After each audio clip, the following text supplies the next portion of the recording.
Hi, my name's Amy, I'm 30, I live in Derby and I live with my partner Jack, and we have 3 beautiful children, Ronnie, Teddy and Ada.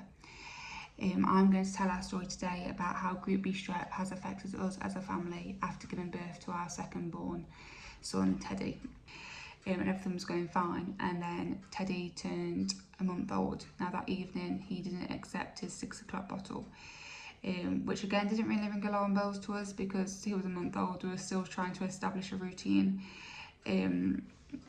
He was quite unsettled that evening, but again he had colic, so again it wasn't like alarm bells. We managed to get him settled and stop him from crying, and we all went to bed that evening.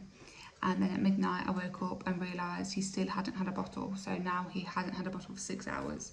And it was at this point I thought maybe something wasn't quite right, so I decided to take Teddy's temperature, and his temperature was 39. So at this point, with the temperature and not drinking the bottle, I decided to take us to A&E.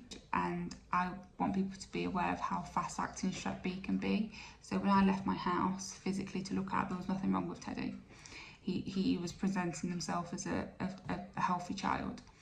By the time I got to our local A&E, he'd gone very mottled in his skin. He was grunting, he was struggling to breathe, his whole face had gone grey. He looked a very poorly baby, and that was in the space of 15 minutes. So by the time we got to A&E, luckily the doctors and nurses took one look at him and realised how poorly he was, and took us into a side room. And it was here that I just happened to mention to one of the doctors that I was Group B Strep positive in pregnancy.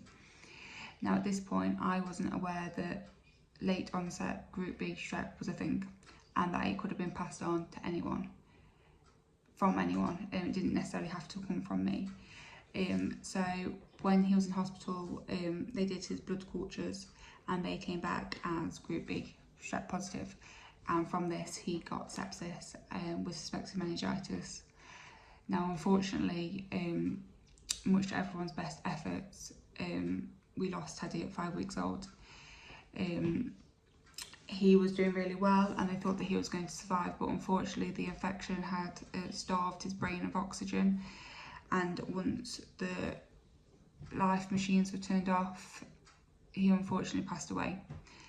And that is the reality of how awful Strep B can be for some families. And the reason that we tell our story so often, and we will continue to tell our story, is because I think if one person can see this story and see the signs and symptoms that Teddy had, and maybe look at their child and think, oh gosh, they're displaying the same symptoms, it could save another family going through what we went through. Because I wish that I'd watched a video of someone telling me their story of Group B Strep, and we might not be in that position that we're in today if we was aware of the signs and symptoms of what to look out for, and just how devastating Group B Strep can be for some families.